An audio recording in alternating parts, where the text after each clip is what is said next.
This episode is brought to you by the Ferry Coffee Shop at Shepperton Lock. And they've got some good news for anyone who's been waiting. The Shepperton to Weybridge ferry is back. The river's been on red boards over the winter, but the water's calmed down and the crossing is open again. To celebrate, they're offering a special April fare. Adults cross for just £2.50 or £5 return, and children £1.50 or £2.50 return. That's a saving on the usual price, and the offer is running from the 7th of April to the 7th of May. The ferry runs every day from 9am to 5:30pm, every 15 minutes, or just ring the bell. See all the details in the latest newsletter.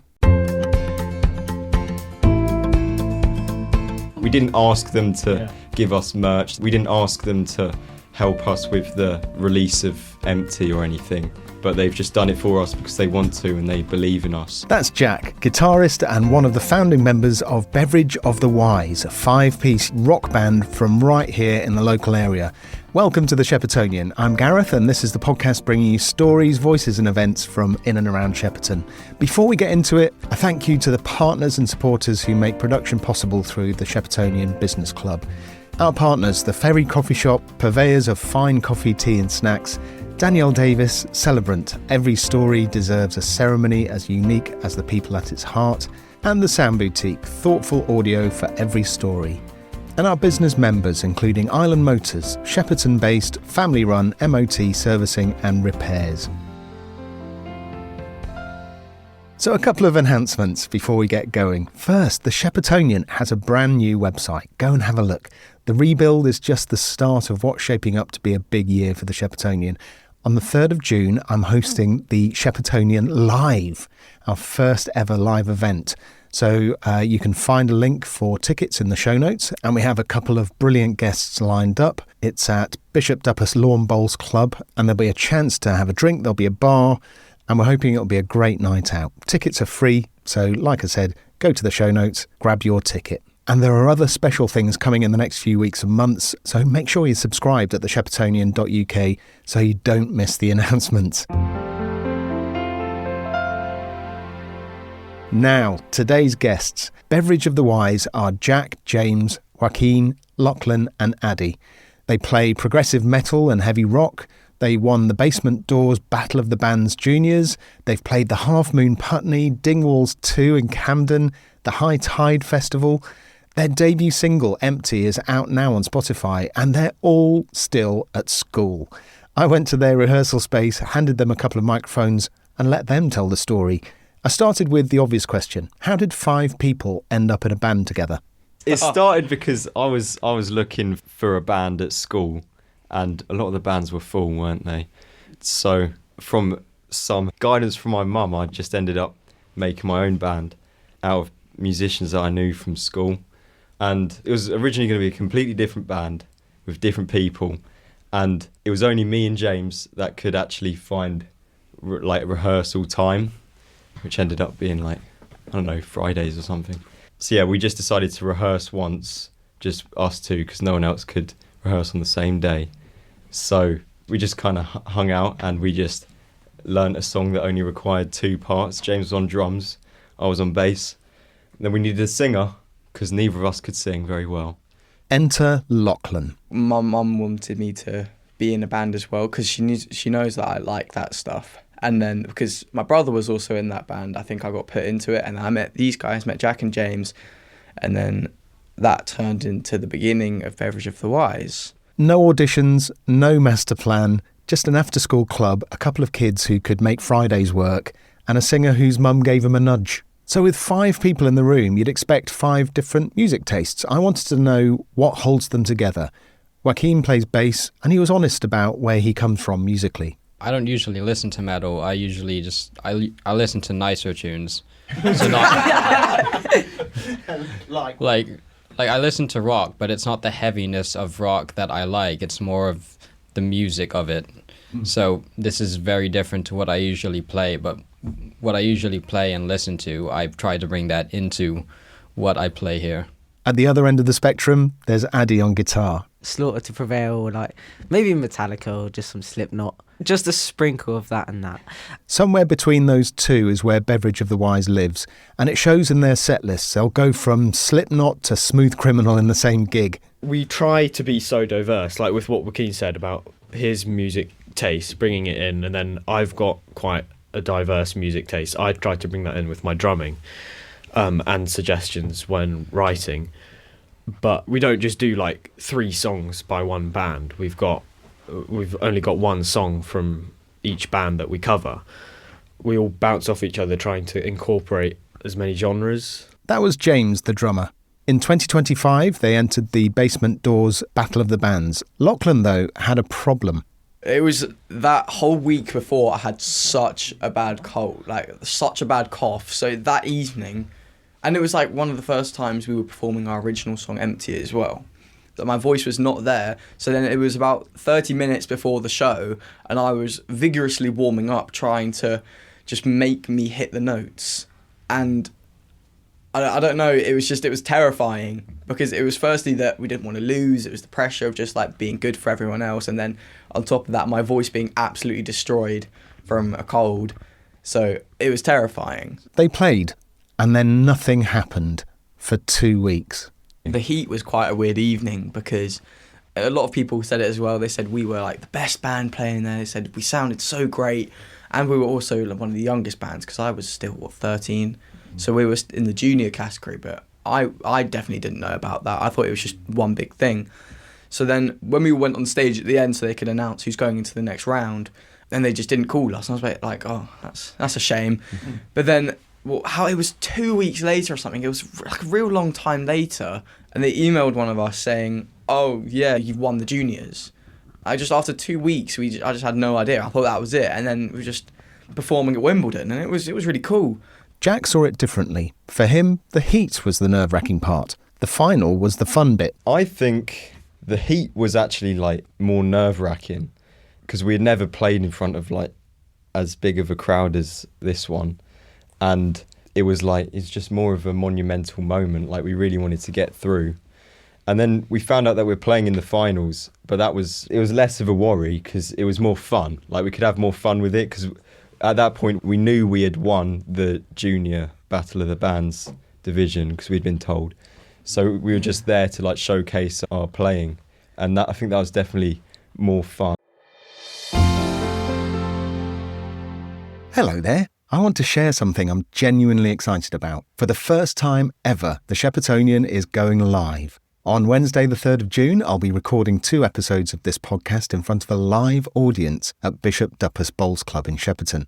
Local guests, real stories. The bar open all evening. There are 60 seats and that's it. When they're gone, they're gone. Tickets are free and the link is in the show notes. Hopefully see you there.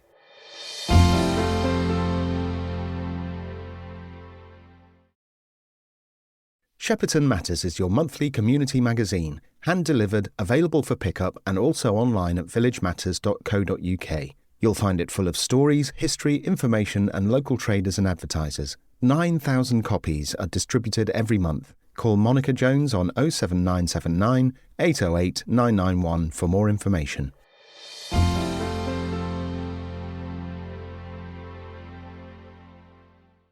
Winning a competition playing covers is one thing. Writing your own songs is something else entirely.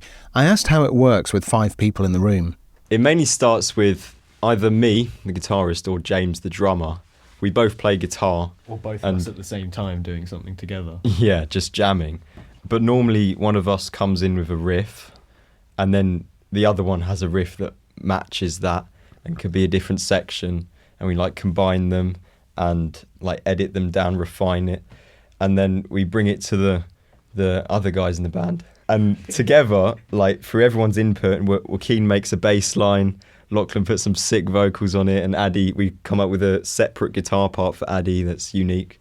And we refine it over like many weeks, and like sometimes it gets to months, and then it just becomes a cool song. What makes this work is that they're all multi-instrumentalists. James, on the songwriting partnership with Jack. When it starts with me and Jack, which is usually the original sort of start of the songwriting, when it's me and Jack, it's just so great that we're both able to like have ideas for all of the instruments. We're not limited in any way by not having any of the other band members. Lachlan writes most of the lyrics, and the first attempt wasn't entirely smooth. For Empty, especially, there was some controversial lyrics in the chorus, and then Jack was like, "This is our first song. We can't be doing that." It's just some swear words. Yeah, it wasn't really matching the mood of the song. Yeah. I could agree, but that was the first song we've written all together, and I was just turned 13 at this point as well. Yeah. So I'm completely inexperienced at writing anything, and then Jack just said, "Oh, try this sick lyrics," and it was the bit in the chorus which goes death-defying story, and I was like, oh my god, that sounds so much better. So we all do put an input for everything.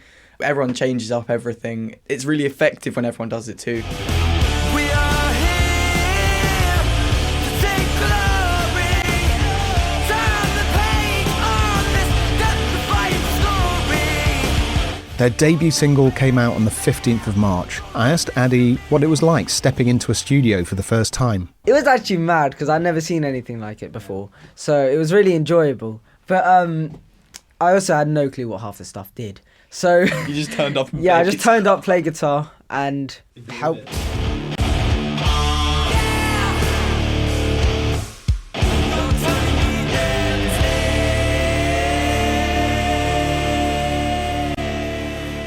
Joaquin's experience was similarly efficient. I took the train there and I recorded a bass line. Or rather, I came there and watched James record drums and realized I didn't actually need to be here for this one. There's so many separate parts. And then I took the train the next week and then recorded my bass line, and I was like, okay, great, guys, you can take it from here. Bye. So what's the song actually about? Lachlan explains. Because it's our first song, it's our first original, I wanted it to be quite something powerful. So at the first words it goes, "We are here to take glory, turn the page in this death-defying story."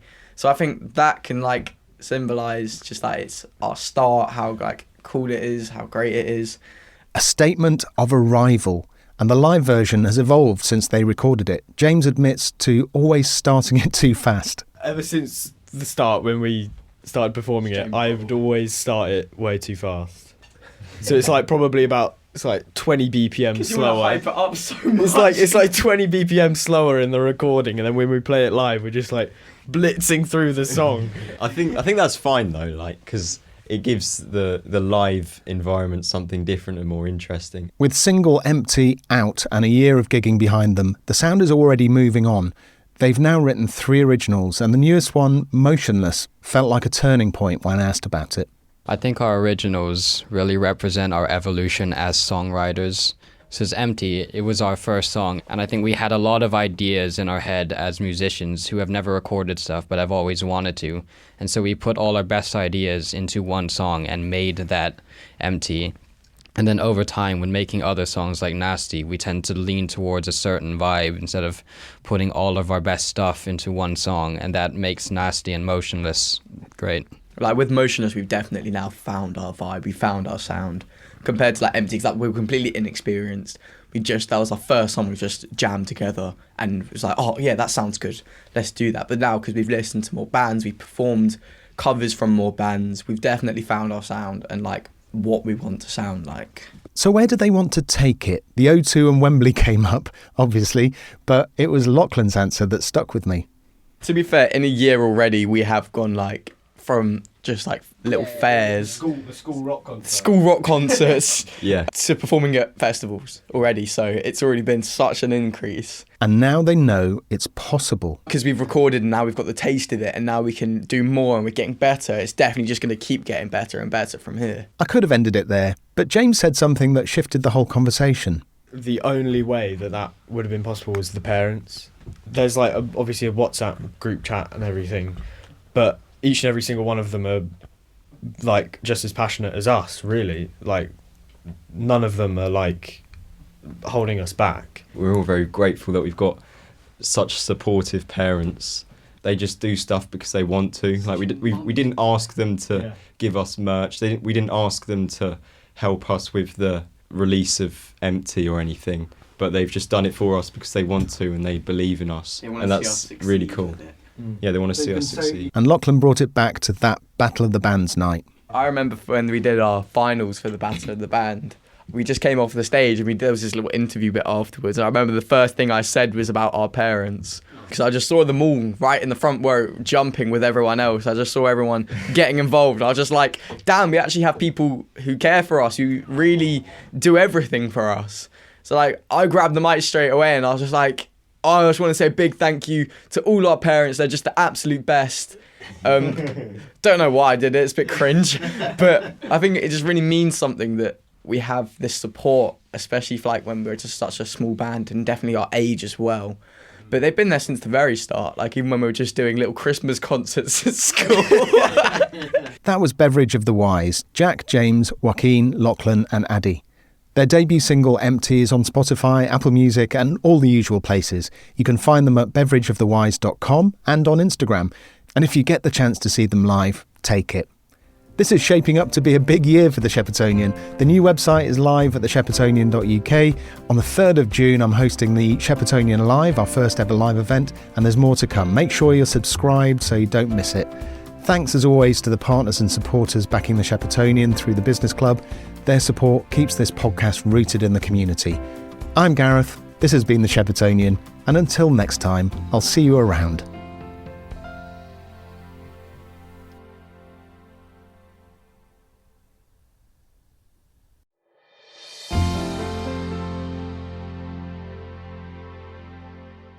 This podcast is produced by The Sound Boutique, an award-winning audio production company right here in Shepperton. It produces music for TV and brands, it fixes problem audio for a variety of clients, and yes, it produces podcasts like the one you're listening to right now, as well as providing training for people who want to produce their own.